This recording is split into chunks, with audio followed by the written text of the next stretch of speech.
Hi everyone, Emily here from Emily Reads, and today I have for you a book haul. And every month I say I'm going to do better, and every month it just doesn't happen. So here we go. But hopefully May will be a slower spending month. That being said, I'm going to just dive right in. The first book I bought full price, I pre-ordered it, and that is Abby Jimenez, Yours Truly. And I bought it thinking, oh, book of the month isn't going to have it. And I think they're having it for their May book. Oh, well. But I really wanted to get my hands on it. I've been reading pretty much all of Abby Jimenez this month. You'll see that in my April wrap up. But I bought this. I've already finished it. It was delightful. And this is about Dr. Brianna Ortiz. She's an ER doctor. We met her in Part of Your World, and she's going through a divorce. It's almost finalized. And her brother also needs a kidney donor. He's got this autoimmune disease that has impacted his kidneys. He has to be on dialysis, and he needs a kidney donor. And she also is up for the head of the ER position. Enter in Dr. Jacob Maddox, and he kind of changes her world. She doesn't like him, and then he writes her a letter. And so that starts an unlikely friendship. Hence the title, Yours Truly. I enjoyed this book. I love how I was about to go into my thoughts on this. I need to wait for my April wrap up. So, but I did buy this. I have already read it, and more thoughts to come later. The next set I bought at my library's perpetual book sale. So first I got this box set, The Cat Who Put Four in a Box. And it has the cat who could read backwards, the cat who turned on and off, the cat who ate Danish modern, and the cat who saw red. So I think these are the first 4 books, and from what I understand, they don't hold up quite that well over time. These were written in the early 80s, I think. So quite dated, with quite dated thoughts. But I did want to go back and read the beginnings. I did read The Cat Who Talked to Ghosts. I just kind of jumped in at book 7 or 8. I don't remember what number of book that is. And I did enjoy it, and I have some other hardbacks that I got for free at my library. So when I saw this box set and it was only $2, I just decided to snag it up. It's always nice to have something lighter and just something different when you're reading a bunch of heavy fantasy. Then the next book I found, and I might have shown this one already, I honestly don't remember, but that's The Wild Robot, which is a middle grade by Peter Brown. It was $4, and so I had to snag it. And it's about Roz, who is a robot and is on this remote island for some unknown reason. She doesn't know why. She doesn't know why she's there, what her purpose is. And I've heard some really good things about it, and so I just wanted to check it out. The next book I found was A Good Girl's Guide to Murder by Holly Jackson. And basically this is about Andy Bell. She is a senior. She's popular. She's pretty. She gets murdered by her boyfriend Sal, who then kills himself. 5 years later, Pip is a senior, and she's working on her final project, and she decides to investigate the murders. Now you can see that I still have the price tag in there. Yes, I only got this for $3. I picked it up because I wanted to see what the hype around this book was about. I do have the price still in there because I need to enter this in on my spreadsheet. I'm trying to track how much, first of all, I need to track what I'm bringing in. I want to track, am I reading what I'm bringing in? And then also just how much am I spending on books? Because I do have a set amount that I need to stop and cut off at, and we're getting close to that amount. The next book I found was The House at Riverton by Kate Morton. And then I also got The Distant Hours by Kate Morton. I don't really know too much about these books. I think this is her debut novel.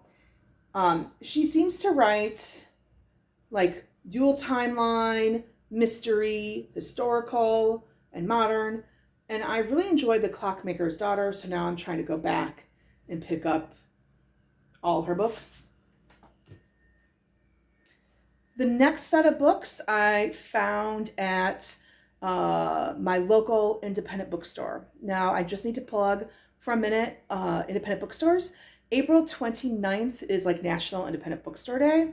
So next Saturday, April 29th, go out and support your independent bookstore. I know I'm going to be going out and supporting my independent bookstore. They've got some events planned. I'm super excited. It's a super small bookstore and I'm really enjoying it. I might have showed these off already. I honestly don't remember. So I'm going to go through them quickly. So first I found Halloween Party by Agatha Christie. And my bookstore actually posts like some books that they grab or that they get on Facebook. And so you can comment on them. And that's how and then they'll hold them for you. That's how I got this one. And I wanted to pick it up because I'm not really a person who does scary books in October. I thought this would be a cute book to read. Not cute. It's a murder mystery. It'd be a cute book. I thought it'd be a good like alternative for me to read in October. The next book I found was Girl in the Tower by Catherine Arden. It was only $3 and looked brand new. I don't have book 1 or book 3 yet, but I couldn't resist this book at the price that it is. I do want to read the Winter Night trilogy, so I just need to get book 1 and book 3. And then I got Throne of Fire and The Serpent's Shadow by Rick Riordan. They are books 2 and 3 in the Kane Chronicles. I don't have book 1, but like these books look brand new. They're $5. They're hardback. And I've really enjoyed reading The Trials of Apollo so far this year. I need to finish that series out. And I also need to go back and reread. I've read The Lightning Thief and book 2. I might have read book 3 in that series. I honestly don't remember. But I've been enjoying going back, reading Rick Riordan, and I want to read pretty much his backlog. So that's kind of my goal. Then I got Trust of the Emerald Sea, finally, by Brandon Sanderson. I have not read this yet. It came in the mail recently. I'm not doing an unboxing video because I opened up the box right away. The box came to me where it was like torn on the side. So I opened it right away to make sure nothing was damaged. It was not, thankfully. So I don't know when I'm going to read Tress.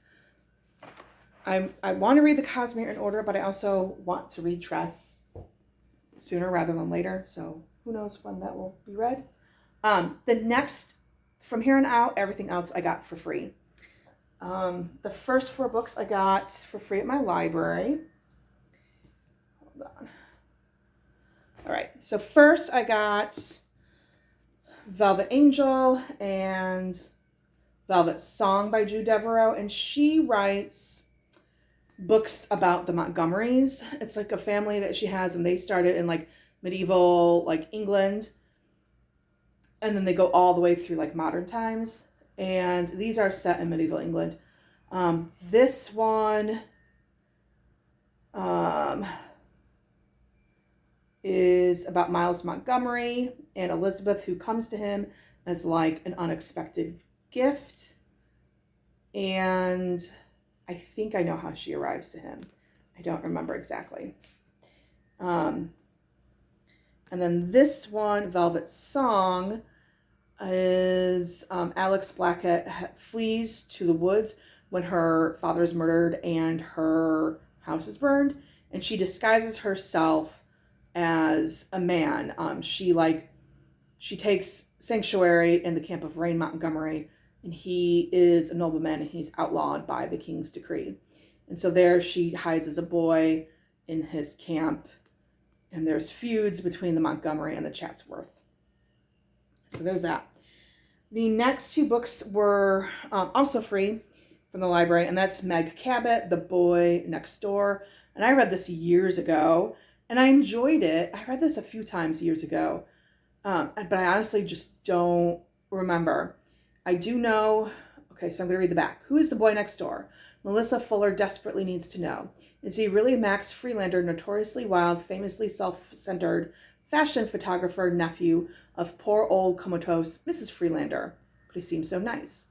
Has he come to relieve Mel of the burden of having to walk or be walked by Mrs. F's monster Great Dane Paco? So maybe she can start getting to work on time and maybe keeping her job at the New York Journal. So I think it's just like a cute contemporary romance. And then I also got, oh shoot, so my books are falling next to me. Haha. And I also picked up She Went All the Way by Megan Cabot. I think it's the same person. But this is Success Hasn't Spoiled screenwriter Lou Calabrese. It's just given her a taste of luxury. And it's put her in some bizarre situations, like in a helicopter en route to the wilds of Alaska, sharing 2 close quarters with the last man she wants to be with, Jack Townsend. Once a sexy nobody whom Lou helped make a somebody, Jack's just been dumped by a high-profile Hollywood airhead, who eloped with Lou's longtime love. So what else could go wrong? Well, their pilot could try to shoot the most adored man in America. They could crash land in the icy mountains middle of nowhere. And at the worst possible moment, when survival should be their only consideration, Jack could start wondering if maybe he was a wee bit too hasty for not giving this sexy screenwriter a second look. So I think it's just another modern romance. So we'll see if I like it. The next 2 books I got for free at my school. They had like a cart with like free books. So I grabbed them. And so first I got Consider the Lobster and Other Essays by David Foster Wallace. I've heard good things about this book. Like my brother years ago got this book and read it and enjoyed it. So do the lobsters feel pain? Did Franz Kafka have a funny bone? What is John Updike Steele anyway? And what happens when adult video starlets meet their fans in person? David Foster, like that run right there, I was just like, huh?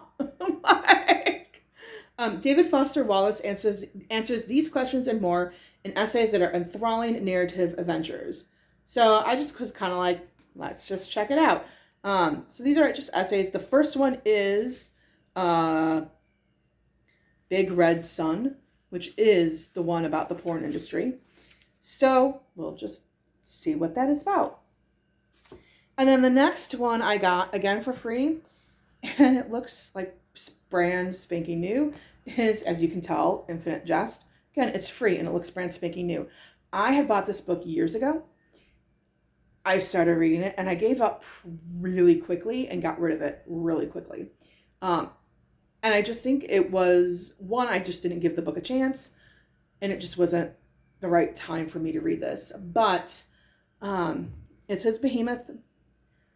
And there's a part of me that really wants to read this book by David Foster Wallace.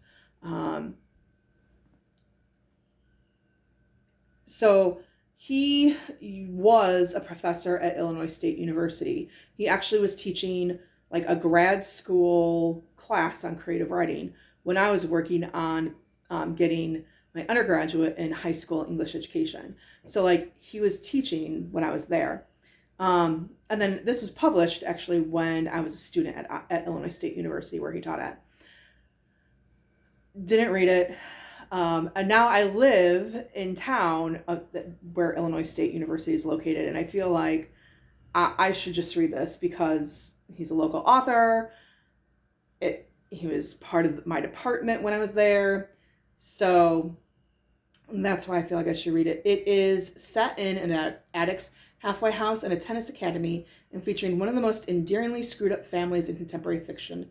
Infinite Jest explores essential questions about what entertainment is and why it has come to dominate our lives, and how our desire for entertainment affects our need to connect with other people, and about what the pleasures we choose say about who we are.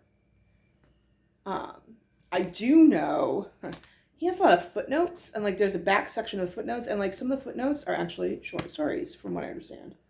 So that's really all I know about that book. And then the last book that I got, I'm going to open this up. So This was sent to me by Kate, and her channel is The Literary Apothecary. And how this came about, so super kind of her. Super, super kind. We were in a live chat. I believe Derry from Derry's Read It Before was doing some sprints as part of the Keymark readathon. And we were just talking about our weeks. And I mentioned I'm a special ed teacher. It had just been a hard week. And this was only like Tuesday. And it was already a hard week. And I was like, yeah, but Wednesday I'm going to have no plan period. We have state testing coming up. And she was like, do you have an Amazon wish list? I just want to gift you with something. So super kind of her for doing that for me. Just totally made my week. So let's see what she sent me. And also, if you have not checked out her channel, please go check it out. Please subscribe to it. Oh!